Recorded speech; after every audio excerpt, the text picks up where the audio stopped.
February 19th. Army camp near Vaucouleurs. This morning I woke to visions of fire and steel.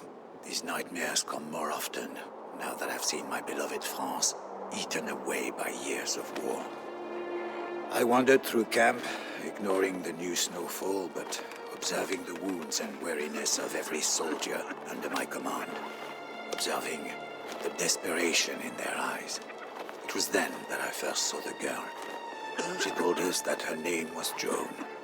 She told us she was but a peasant who did not know how to ride or fight. She told us that she intended to rescue France. The darkness lifted from the men's souls. Her voice rang with conviction, and we drank in her every word.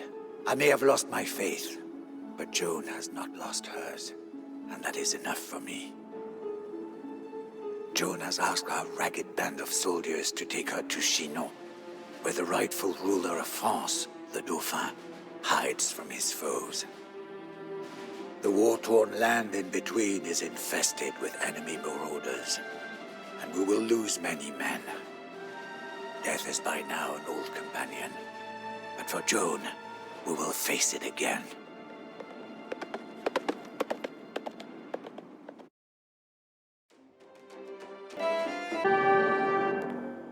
As Joan's footsteps echoed down the marbled hall of the chateau, the fat and whispering dukes did naught but stare. The Dauphin himself seemed afraid as she kissed his feet. "My gentle Dauphin," she demanded, "why does England claim what is ours? Why are you not crowned King of France, as is your right?" The courtiers began to murmur. The Chamberlain whispered lies into the Dauphin's ear. But the Dauphin pushed the Chamberlain away and rose to meet Joan's gaze. She stands only to the shoulder of the shortest man, but all of us must look up to speak to her. I know not what silent conversation passed between the Dauphin and his would-be savior, but it was obvious that His Majesty was in the same thrall as we.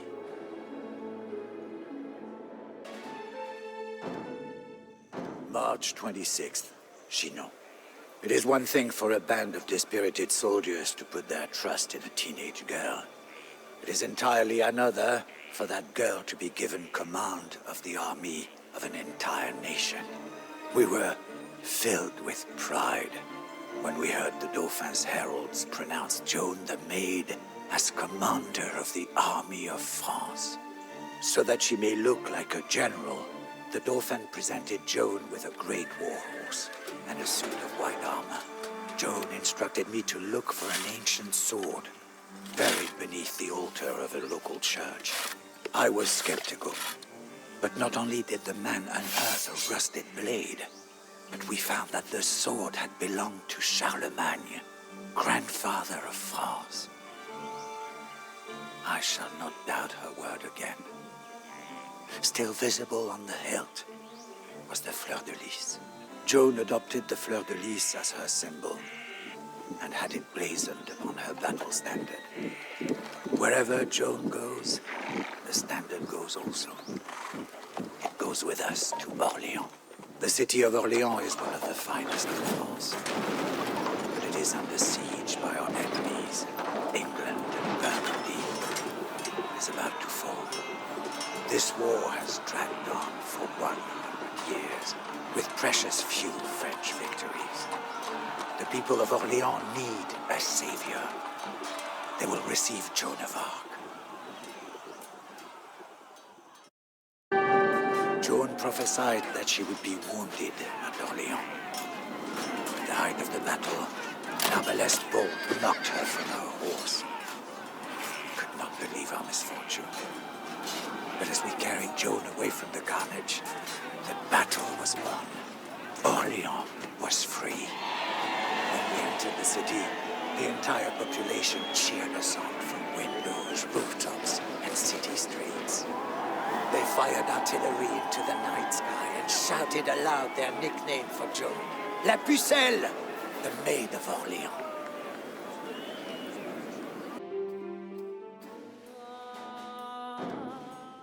June 14th, Orléans. Our rescue of Orléans was a setback for our enemies, but only a minor one. The English still possess half of France. Tragically, we have cooled our heels for weeks, while the Dauphin's advisors debate. Joan became irritated with the delay and reassembled her army. She talks of nothing but her mission to drive the English into the sea. The force of Joan's will is titanic. She has gathered to her banner swearing brigands and knaves and turned them into patriots and heroes. Among them is the man Loire, a giant clad in plate mail. He drives men on with curses and fists. There will be plenty of English necks for Loire to break at Maid. Maid is the gateway to the Loire River Valley.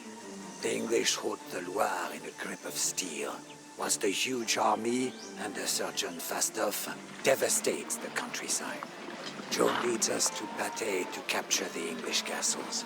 However, we must avoid Fastolf's army until we are strong enough to face his veterans. After Maid, the myth of English invulnerability was dispelled. Now, our army knows it is possible to win, but only if we are resolute and cunning. The English are a most deadly enemy, and their longbowmen have decimated the charge of French knights time and time again. To make matters worse, we now face enemies on both sides. The Dauphin's advisors spend more and more time wrangling, jealous of Joan's influence at court. I pray that Joan can complete her divine mission before the Dauphin's envious advisors betray her.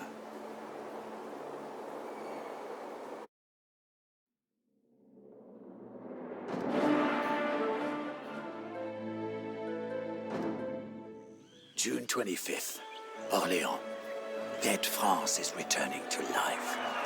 Our army swells with new recruits. In olden times, men swore fealty only to their particular lord. Now, we fight not for the insolent lords and ladies, but for France. For all of us, Joan is France. There is no distinction in our minds. The Dauphin himself has arrived in Orléans. Never have I seen such a celebration. France needs a king, so we must escort the Dauphin to Reims, where he can be properly crowned. Yet, the city of Reims is dangerously menaced by the Anglo-Burgundian army. The cities of Troyes and Chalon also bar the way. Joan commands that we must liberate all three cities before the coronation, and we eagerly seek to fight.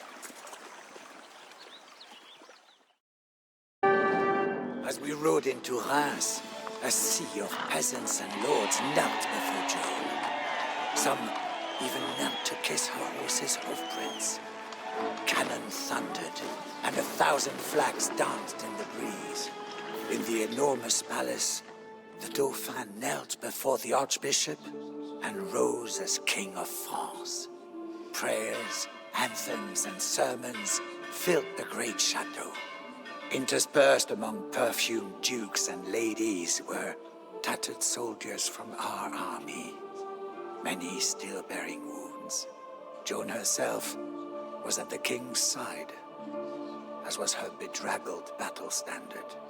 Despite the celebration, I know in my heart that this war is far from over. Our fathers and grandfathers died fighting the English. Joan gives us hope, but I do not know if hope is enough to ensure victory.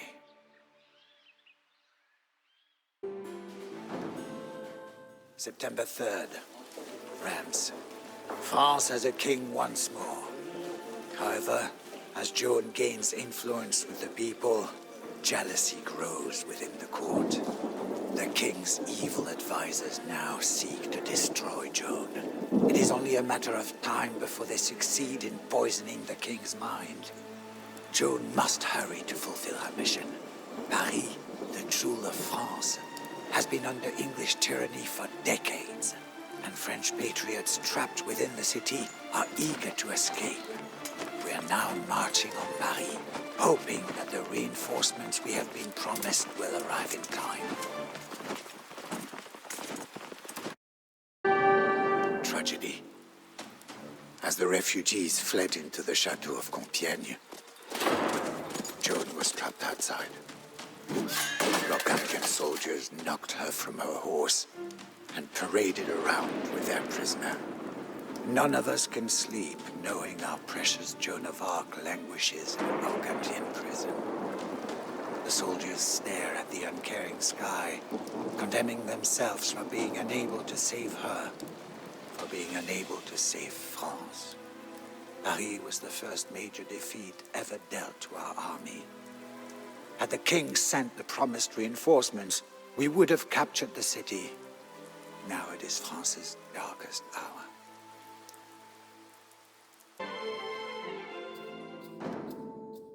July 14th, Bordeaux, new Joan of Arc. A rich world made empty and poor. The English put her on trial as a heretic. Joan's mind was as sharp as her sword, and she avoided all the cunning verbal traps of her persecutors. In the end, Joan would not renounce her mission. The English found her guilty and burned her at the stake. But her death is not in vain. La Pucelle is the rallying cry, as peasant and nobleman alike take arms. My army is an army of the people. And even without the king, we are poised to strike at the English stronghold of Castillon. A victory at Castillon will crush the English pretensions in France forever. Should I die in this battle, I die for the Maid of Orléans. I die as a patriot of France.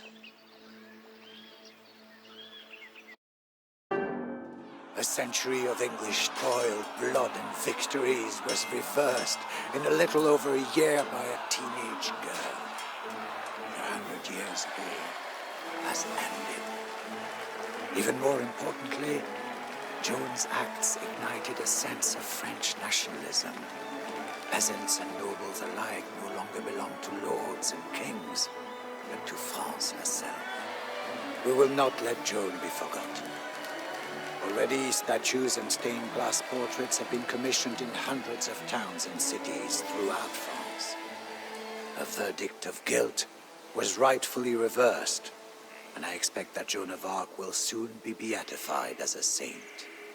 Sometimes the outcome of history is determined by strength of arms, other times by happenstance. But in 15th century France, history was determined by the will of a young girl, the only person in history to command the armies of an entire nation at the age of 17.